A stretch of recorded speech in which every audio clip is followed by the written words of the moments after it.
guys, welcome back to another video. In today's video I'm going to demonstrate to you simple knife skills. Now right here I have a variety of knives. I'm going to tell you what they are used for.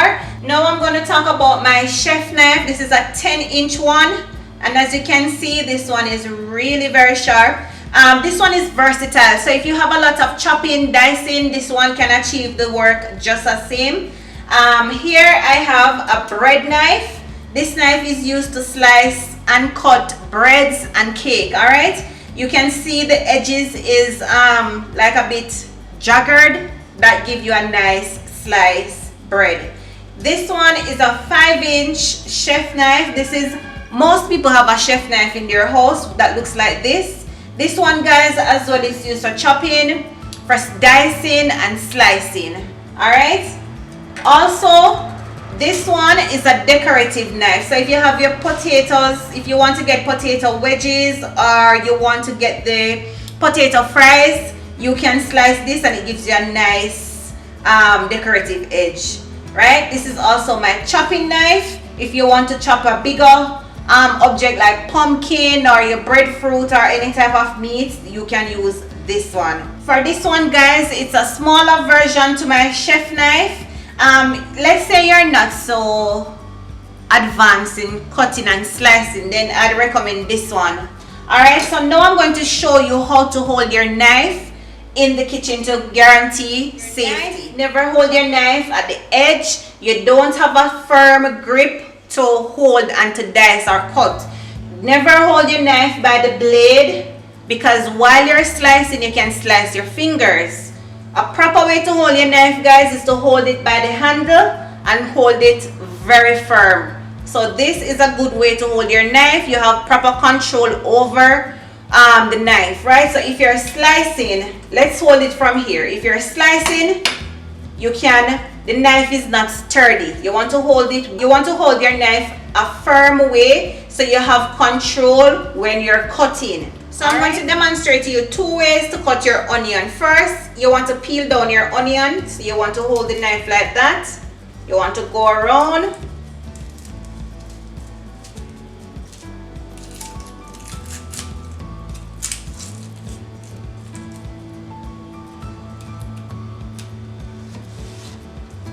After cutting my onion in two, guys, you realize I did not remove the head of my onion, simply because here kind of help to hold the onion firm and taut while I am cutting. So what we're going to do now is to just go up and slice the onions.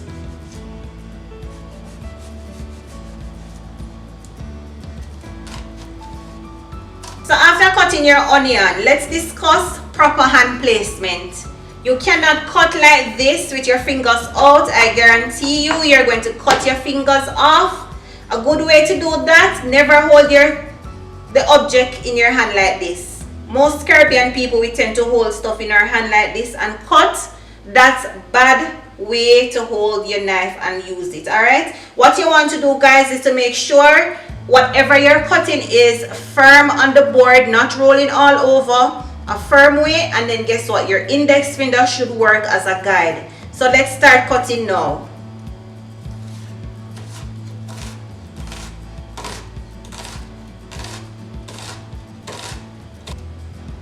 After you've reached down to the tip, guys, I'm not going to dispose of this. I'm going to use this in my edible bin.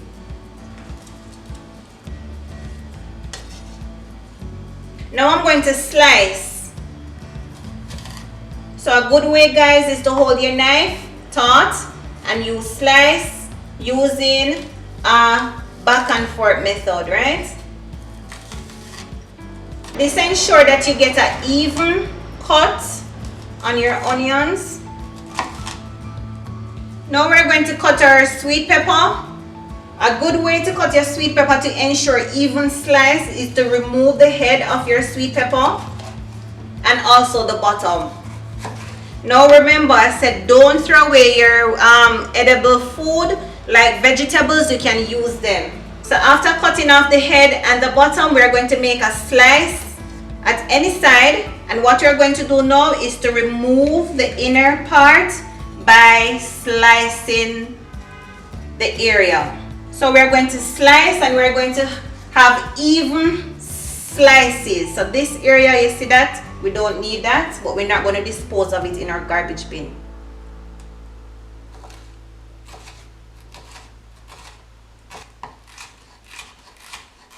So this is some nice slices, all even. You can add them to your stir fry or your salads, alright? Now we're going to do some bigger slice. If you want bigger slices, all even. Let's say you want squares. And as you can see, I have a cucumber here. Removing the head of my cucumber.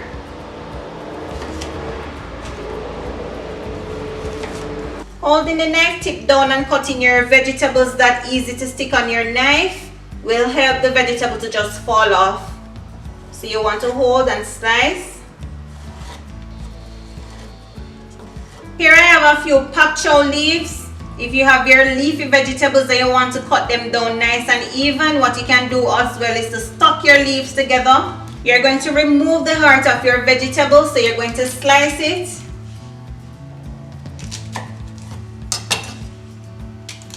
After you slice it, guys, you're going to just stuck them evenly together. What we're going to do is to just roll it in.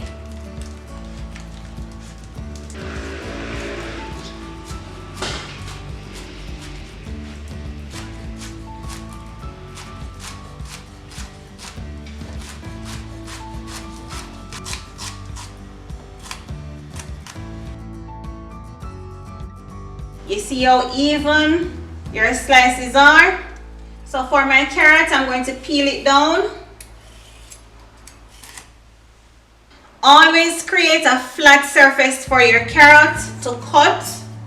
So I'm going to remove the sides, adding this side to my edible bin.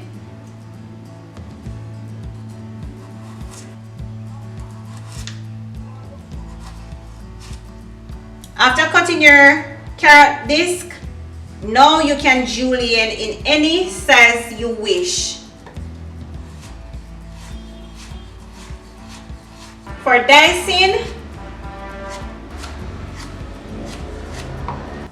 I'm going to demonstrate to you the oblique cut. You can add this type of cut to your stews or soup. So you want to have your carrot there, and each time you slice it, you go around.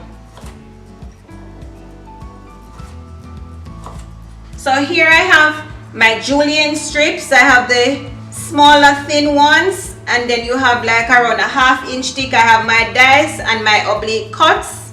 Peeling down my potato. Adding the skin of my potato to my edible bin. We'll talk about the edible bin in a little while. Now guys, using my crinkle cut knife, my decorative knife, I'm going to cut my potato 2 ways to show you how you can use it, alright? So first, as you remember, always cut off a flat side. That way, whatever you're cutting is very comfortable. It's safer that way.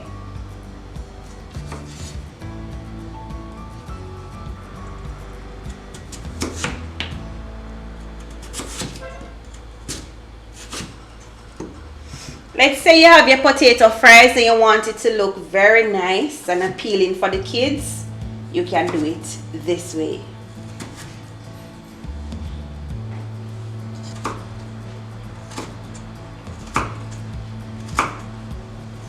And you can use this knife with your carrots, any hard vegetable.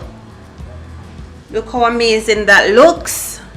Now I'm going to talk to you about the tools you can use to sharpen your kitchen knives. Here I have a manual knife sharpener. It can use to sharpen your kitchen shear, your ceramic knife, your regular kitchen knife.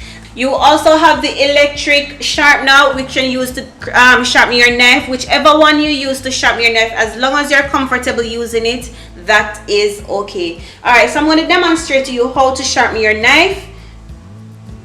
You want to gently pass the knife in the sharpener, alright? While doing that, you want to also hold the handle very firm.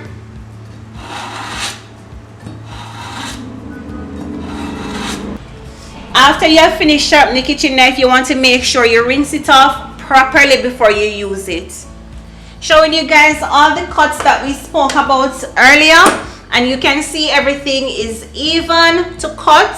They are more eye appealing, and I'm sure you will enjoy adding these to your cooking. And I'm sure if you apply all of these knife skills that we talk about, you will avoid kitchen injury. Alright, so now you can see all my carrots, my potatoes, onions, sweet peppers, and pak chow. I really hope that you find this video very informative, guys. Thank you so much for watching this video. Until next time, bye.